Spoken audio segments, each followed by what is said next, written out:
Jelly খেতে আমরা সকলেই পছন্দ করি, আর যদি বাড়িতে তৈরি করে নিই তাহলে কেমন হয়। এখানে আমি 1.5 কিলো পেয়ারা নিয়েছি, ছোট ছোট কেটে নেব। এগুলো আগে থেকেই সব ধুয়ে নিয়েছিলাম। সব পেয়ারা কাটা হয়ে গেছে, এবার কুকারে আমরা সিদ্ধ করে নেব। সব পেয়ারা কেটে এবার কুকারে দিয়ে দেবো। আর 6 কাপ জল দিতে হবে, পরিমাণটা সঠিক দিতে হবে। এই যে কাপটা, এই কাপে 6 কাপ জল দিয়ে দিলাম। আর 6খানা সিটি দেবো। সিটি দেওয়ার পর যখন কুকারটা খুলবে ভালো করে ঘেঁটে দেবো পেয়ারাগুলোকে। তারপরে একটা পরিষ্কার কাপড়ে ছেঁকে নেব। চেপে চেপে যতটা মানে পেয়ারা থেকে রস বেরোবে সব ছেঁকে নেব। ছেঁকে নিয়ে এখানে আমি 1.5 কিলো পেয়ারা নিয়েছি, তাই 350 গ্রাম চিনি দেবো।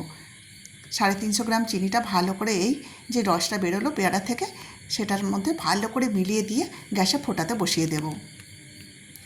ভালো করে সব গুলিয়ে দিলাম, দিয়ে বসিয়ে দেব। জলটা যখন এই রসটা যখন ফুটে ফুটে অর্ধেক হয়ে যাবে, দেখুন রঙটা কতটা সুন্দর চেঞ্জ হয়েছে। এই সময় আমি দিয়ে দেবো 2খানা লেবুর রস, ছেঁকে দিয়ে দেবো। মাঝারি সাইজের লেবু নিয়েছি। আর যখন ফুটে ফুটে আঠালো হয়ে যাবে তখন বাটিতে ঢেলে দিতে হবে। এই দেখুন এইরকম হলে বাটিতে ঢেলে দেবো আর একটা ঠান্ডা জলের পাত্রে বসিয়ে দেবো। খুব সুন্দরভাবে জমে যাবে কিছু ঘন্টা পরে। এই দেখুন এরপর দেখাচ্ছি কত সুন্দর জেলিটা হয়েছে। বাড়িতেই তৈরি করে নিলাম পেয়ারার জেলি। দেখুন একদম পারফেক্ট হয়েছে। একটু কেটে দেখাই।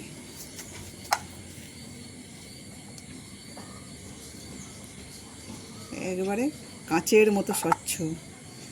এরকম জেলি যদি বাড়িতেই তৈরি করা যায়, বাজারে কেনার কোনো দরকার নেই। রুটি, ব্রেড, পাউরুটি সবার সাথে কিন্তু খেতে অসাধারণ লাগবে। একটু খেয়ে দেখি কতটা সুন্দর হয়েছে।